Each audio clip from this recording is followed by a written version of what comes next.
পৃথিবীর যত এনআরবি বিভিন্ন দেশে আছেন আমরা এটা মডেল হিসাবে ক্রিয়েট করবো। প্রাইমারি যে বাজেট থেকে সেটা 10 মিলিয়ন পাউন্ডস লাগবে। আমরা ইতিমধ্যে 2টা ইউনিয়ন মিলে 2.5 মিলিয়নের আমরা গ্রান্ট পাইছি। 250 বেডের হসপিটাল হচ্ছে, কারণ এটা one of the condition to become medical college. অন্যান্য হসপিটালের চেয়ে ডিফারেন্সটা হলো এটা এনআরবি দ্বারা ক্রিয়েট হবে।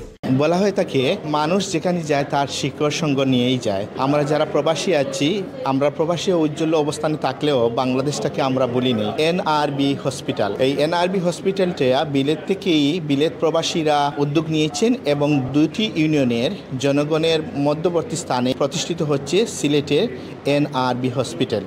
এবং আজকে এই এনআরবি হসপিটালের উদ্যোক্তারা তাদের দ্বিতীয় ফ্রেজের ফান্ডরাইজিংকে সামনে রেখে সংবাদ সম্মেলন করেছেন এবং সংবাদ সম্মেলনে তুলে ধরেছেন তারা ভবিষ্যতের পরিকল্পনা কীভাবে করবেন এবং এটা বাস্তবায়িত হলে গোটা বাংলাদেশের চিকিৎসা খাতে যে একটা মানবিক সাফল্য উঠে আসতে পারে সেই বিষয়গুলোই আজকে তারা তুলে ধরেছেন।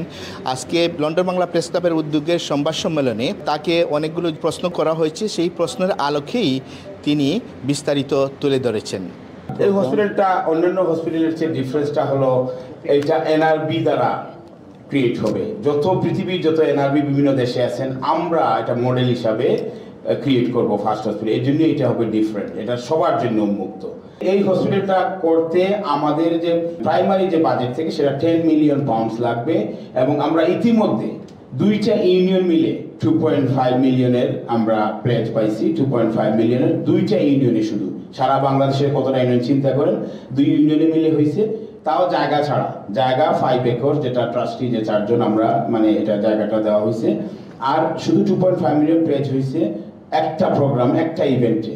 এখন আমরা যাচ্ছি বড় ইভেন্টে 1100 মানুষের, এবং আপনাদের মাধ্যমে আমি সবাইকে ইনভাইট করতে চাই যাতে ওই দিন সবাই আসেন যারাই এইটাতে পার্টিসিপেট করতে চান, এবং এইটা যাতে একটা অংশীদারিত্ব হিসাবে এনআরবি হিসাবে এখানে অংশীদার হতে পারে। আমাদের এখানে 250 বেডের হসপিটাল হচ্ছে, কারণ এটা one of the condition to become medical college. তো আমরা 250 বেডের হসপিটাল করতে যাচ্ছি, করার পরে আমরা এটা মেডিকেল কলেজ হবে, তারপরে এটা নার্সিং ইনস্টিটিউট হবে। আমরা চেষ্টা করবো এই কলেজ এবং নার্সিং ইনস্টিটিউটের সাথে কোলাবোরেশন, স্কটল্যান্ডের সাথে আমাদের আলাপ চলতেছে ক্লাসের সাথে, যাতে এইখানে স্টুডেন্টরা আসতে পারে ফাইনাল ইয়ার করতে, এবং যাতে এটা একটা ইনসেন্টিভ হিসেবে কাজ করে। পৃথিবীর যেখানেই থাকুক, আমাদের পার্শ্ববর্তী দেশ আমরা যাই ভারতে, আমাদের রিভার্স হোক, ভারত থেকে আমাদের কাছে আসুক। সিলেট এমন কোনো জায়গা না যে ভারতের আমরা সিলেট থেকে যাই আমাদের কাছে এইসব পড়বে, এবং পড়তেছে এইভাবে। এই হসপিটালের ওয়েবসাইটে গেলে ক্লিয়ার একবার ডিপার্টমেন্ট দেওয়া আছে, বিভিন্ন কোন কোন ডিপার্টমেন্ট। আমরা প্রথম দিনই অনেকটা ডিপার্টমেন্ট বললাম, তো 23টা ডিপার্টমেন্ট চলে গেছে। এখানে কিন্তু শুধু এটা একটা জেনারেল হসপিটাল, এটা শুধু স্পেশালাইজ একটা ডিপার্টমেন্টের জন্য না। এটা জেনারেল থেকে শুরু করে ম্যাট্রিমোনি থেকে শুরু করে আপনার এই যে ম্যাটার্নিটি থেকে শুরু করে ক্যান্সার পর্যন্ত বিভিন্ন ডিপার্টমেন্ট থাকবে এখানে, এবং কেবিন থাকবে। এদের বিভিন্ন ডিপার্টমেন্ট, এখানে অনেকটা ডিপার্টমেন্ট চলে গেছে, রেডিওলজি আছে, ইএনটি আছে, আপনার ইউরোলজি আছে, আই ডিপার্টমেন্ট, প্রতিটা জিনিসটা থাকবে।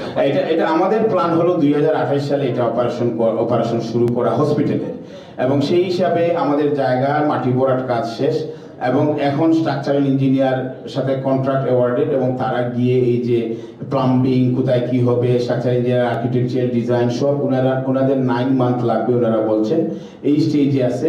ওনাদের পরেই আমরা যাব কনস্ট্রাকশন সেকশনে, কন্ট্রাক্ট অ্যাওয়ার্ড দিব, তখন আমরা একটা বিডিং এর মাধ্যমে যেই ভালো কনস্ট্রাকশনে যাইতে পারে সেই হিসাবে কনস্ট্রাকশনে যাব। এটা আসলে শুধু আমরা যারা ডাক্তার অলরেডি আমাদের এই যে যারা আছেন ওরা অনেক, কিন্তু বাংলাদেশে ওনাদের অর্গানাইজেশনের আমি কথা বলছি, ওনারা পার্টিসিপেট করতে চায়। অনেক জিপি আছেন যেগুলা মানে ওনারা পার্টিসিপেট করতে চান এই হসপিটালের মধ্যে, মহিদিন এখানে থাকবেন।